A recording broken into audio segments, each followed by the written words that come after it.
এইসব ভুল চুল বুঝাই আর কোনো লাভ নাই। বাংলাদেশের জনগণ বুঝে গেছে আপনি কিসের স্বরাষ্ট্র উপদেষ্টা মিয়া, আপনার কিসের ধারধার্তি নাই। ইনকিলাব মঞ্চ কখনোই কারো সাথে আপোষ করবে না জন থাকতে।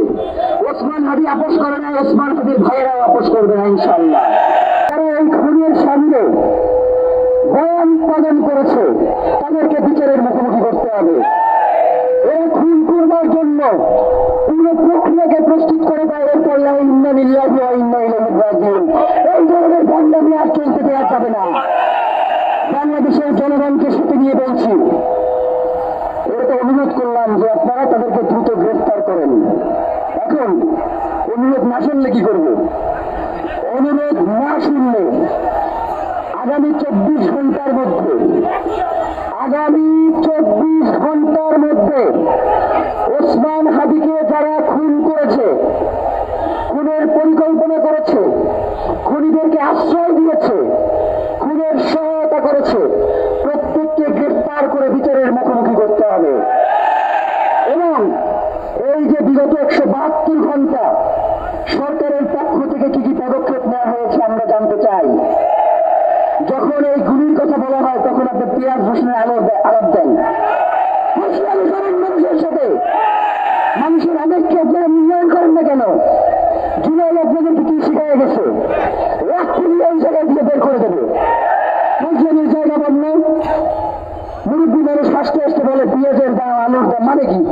আপনি কিসের স্বরাষ্ট্র উপদেষ্টা মিয়া, আপনার কিসের ধারধার্তি নাই। একজন স্বরাষ্ট্র উপদেষ্টা এই ধরনের ভার ভিত্তিক দরকার আছে, এই থেকে তার মধ্যে আছে।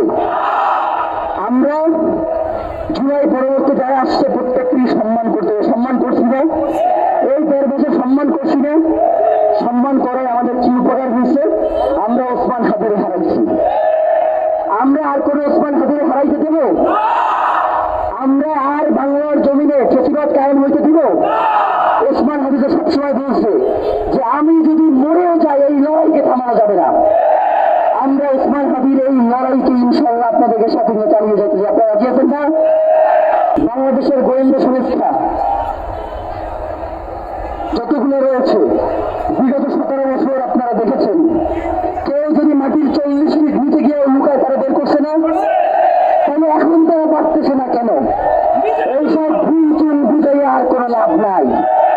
বাংলাদেশের জনগণ বুঝে গেছে যে ওসমান হাদির নিরাপত্তার সুযোগ তৈরি হয়েছে। এটা আপনারা জানেন। ওসমান হাদির খুন করতে চাই করে আপনারা এটা জানেন না? তাইলে আপনারা রাষ্ট্রে এত ট্যাক্সের পয়সা খান কেন? যদি এইটাই আপনারা নিশ্চিত করতে না পারেন তাহলে গোয়েন্দা সংস্থাগুলোর আসলে থাকবার প্রয়োজন আছে কিনা? এই জনতাকে আপনাদেরকে ঘোষণা করি, সেটা হচ্ছে অন্তত ইনকিলাব মঞ্চ কখনোই কারো সাথে আপোষ করবে না জন থাকতে। ওসমান হাদি আপোষ করে না, ওসমান হাদির ভাইয়েরাও আপোষ করবে না ইনশাল্লাহ। ওসমান হাদির বোনেরা আপোষ করবে না ইনশাল্লাহ। ভাইয়েরা, আপনাদের কাছে আমাদের অনেক আগে আসবার কথা ছিল, কিন্তু আসতে পারি নাই ভাই। মানে এই সিস্টেম এতটাই বাজে যে মানে আপনাদের কাছে আসবো কখন? মানে লাশ হস্তান্তর, ওসমান হাদিকে গ্রহণ, এরপরে হচ্ছে হসপিটালে দৌড়জুড়ি, এর জন্য আপনাদের কাছে আমরা আসতে পারিনি। আমরা আসলে দুঃখিত, কিন্তু একবার যেহেতু আপনাদের কাছে আইসা গেছি আমরা যাইতেছি না। আমরা আপনাদের সাথে আছি। কেউ যদি আপনাদের বুঝতেই দেয় যে অমুক জায়গায় নিয়ে ভেঙে ফেলো, এই ভাঙা যাবে না। আপনারা যা কিছু করছেন এতে বাংলাদেশের স্থিতিশীলতা নষ্ট হয়েছে। ঘুরিতে গ্রেপ্তার হয়েছে, আমাদেরকে তো ঘুরিতে গ্রেপ্তার করতে হবে। যারা বাংলাদেশের স্বাধীনতা সার্বভৌমত্ব বিকাশ দিতে চায় তাদেরকে গ্রেপ্তার করতে হবে। সুতরাং এই 2টা দাবি, নাম্বার 1 খুনের পরিকল্পনাকারী, খুনের আশ্রয়রত, খুনের সহযোগী, এদেরকে অতি দ্রুত গ্রেপ্তার করে বিচারের মুখোমুখি করতে হবে।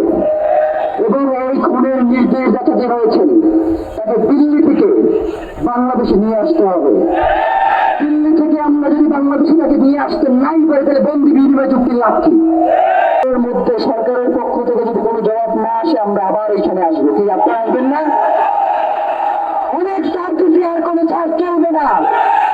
শরীরের রক্তের সাথে আমরা আর কোনো গাদ্দারি হইতে দিব না। এই দুঃখিত রক্তের বন্যা অন্যায়, আমরা সবাই হাজির হব। মুখে কথা future, next level, well done, side by side, free.